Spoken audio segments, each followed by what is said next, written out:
All right, so welcome to Eureka Math Squared, grade 6. This is lesson 5, the Euclidean algorithm optional lesson. So I'm not going to spend a great deal of time on this.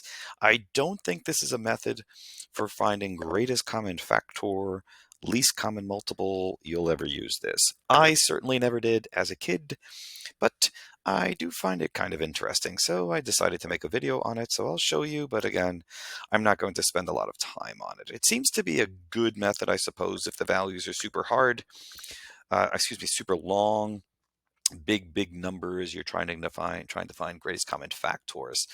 Other than that, not a big deal, but here's how it works. If you're good with subtracting, you'll be okay. So if I'm finding or wishing to find the greatest common factor of 60 and 100, I have so many methods to deal with, to choose from. I could say, hey, I could just list out all the factors, right? So I could say, hey, it's a 1 times 60, a 2 times 30, right? I can list all those guys out. And then the 100, list those out, a 1 and a 100, a 2 and a 50, and then find the GCF from there. Kind of a pain in the neck, not the biggest fan of that. So, okay, so scratch that method. It works in a pinch, especially if the values are really small. And then I said, okay, what if we can build some charts? And sometimes that helps too. And we put a 60 up top, and we have the 1 and the 60 and the 2 and the 30 and the 3 and the 20. And that organizes us a bit, right? Make another chart for the 100. All right, so that for me is in second place, I suppose. A 1 and a 100, right? A 2 and the 50. And then we look for the greatest common factor between those guys. Okay, the 5 and a 10, it goes on and on and on. Okay, but if you miss a factor, you could miss then the GCF. Okay, and then we did prime factorization. Huge fan of prime factorization. A 6 and a 10, right? So we just find the prime numbers, right? So a 2 times a 3. As soon as we get prime numbers, we circle those, right? So a 2 times a 5. Those are all primed out and we're looking good. 100. Okay, how about a 10 times a 10? Don't circle anything. They're not prime. Only circle prime numbers, right? There's a 2 times a 5. That gives me 10. They're both prime. A 2 times a 5. Those are both prime. Okay, find the GCF. Oopsie. Okay, so I just take pairs, matches, right? There's a 2 there, there's a 2 there, so I listed 2. Let's see, each of them has another 2, so I list that. Okay, this guy is a 5, this guy is a 5, so I list that one. No other matches exist, right? So I just multiply what's there. So 2 times 2 gives me a 4, times 5. My GCF is 20. Okay, LCM. Okay, just drop down the 20, right? Take that GCF and pop it on down there.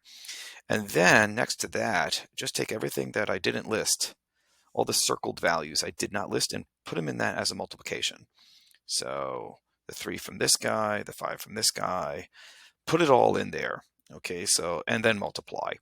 So 20 times the 3 gives me the 60, times 5 gives me 300, and there's my LCM. Okay, that's my favorite method.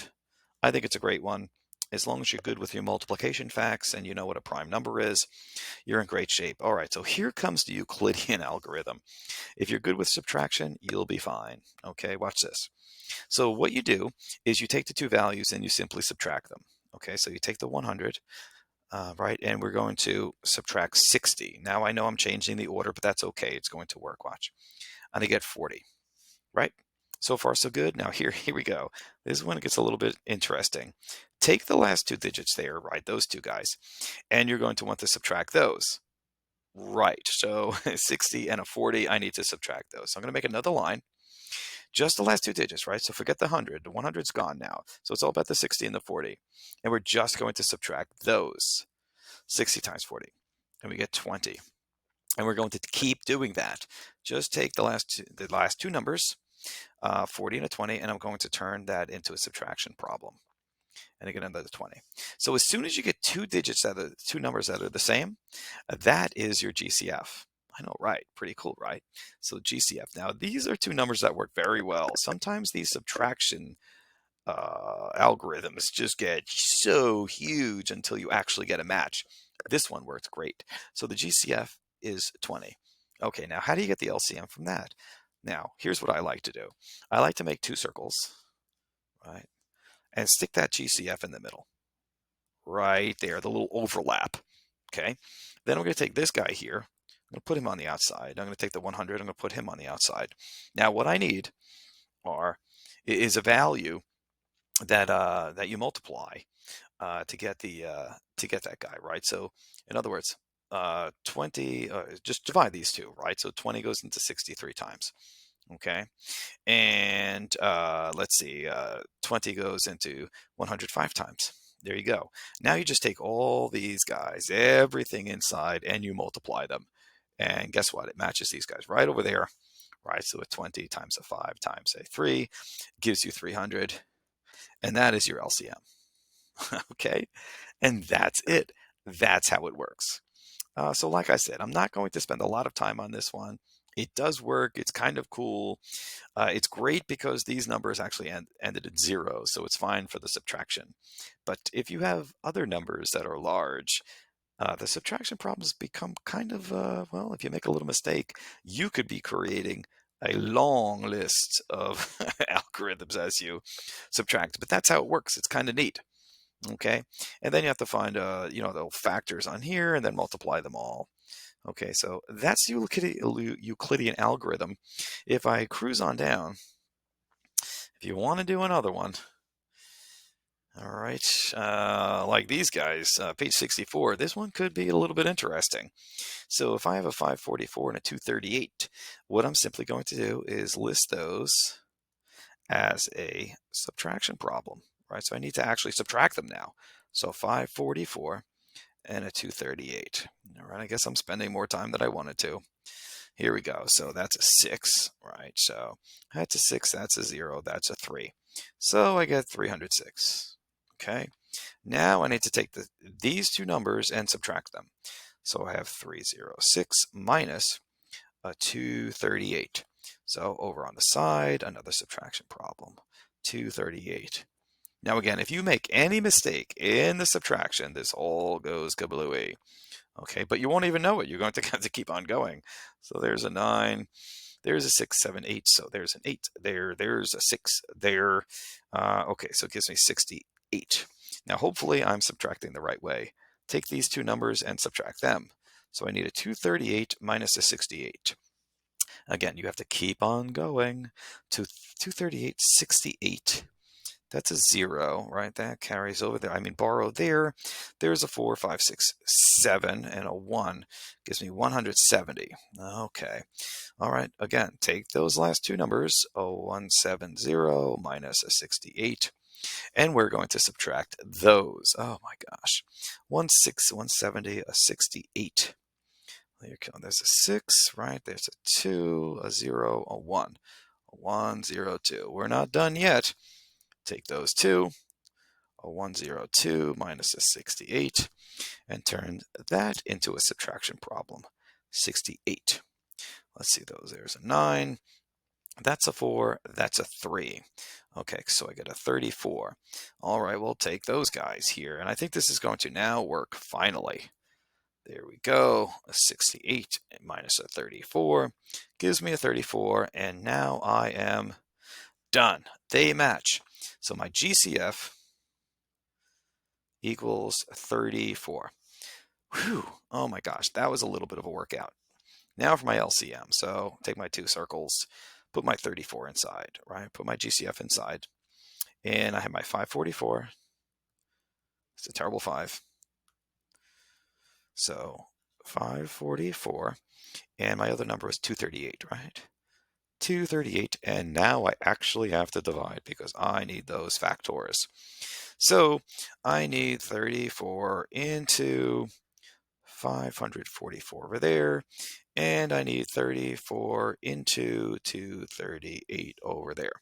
All right, well, that goes once. For 34, there's a lot of work, right? So prime factorization is looking a whole lot better now. 1, 0, bring this guy down, write that little 4, and hopefully that goes, 3 times? So 34 times 3, 12, 9, 10. Wait, that didn't work. Why didn't that work? 44. What happened there? 34. Let's see. Oh, that's a 2. Sorry, that's a 204, not a 104. That has to work. So I'm going to do times 6. Let's see. Times 6. Like I said, one little mistake, and this thing doesn't work. 18, 19, 20. So 204. Okay, so that goes 6 times. All right, so 16 belongs there. Over here, that's a 0. That's a 0. And let's see, 34. That's going to work, what, 8 times? How about 7? Yeah, let's go with the 7. So 28, 21, 22, 23. So a 7, a 238.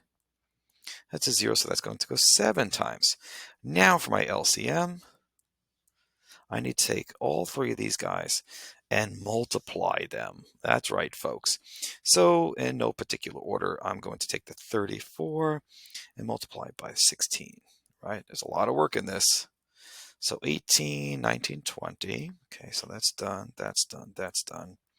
There's a 4, there's a 3. Okay, there's a 4, and a 5.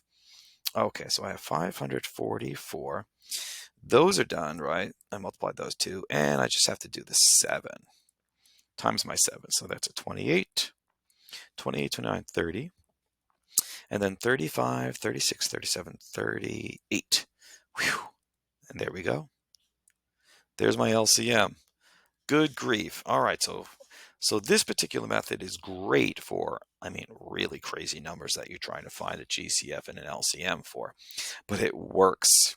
It works. So as long as you don't make any mistake in all of these little calculation areas, you'll be good to go. But if you make a mistake, I don't think you'll get the right answer. Okay, so that's the deal, folks. The Euclidean method in a nutshell. Hope you enjoyed that. Take care. So long.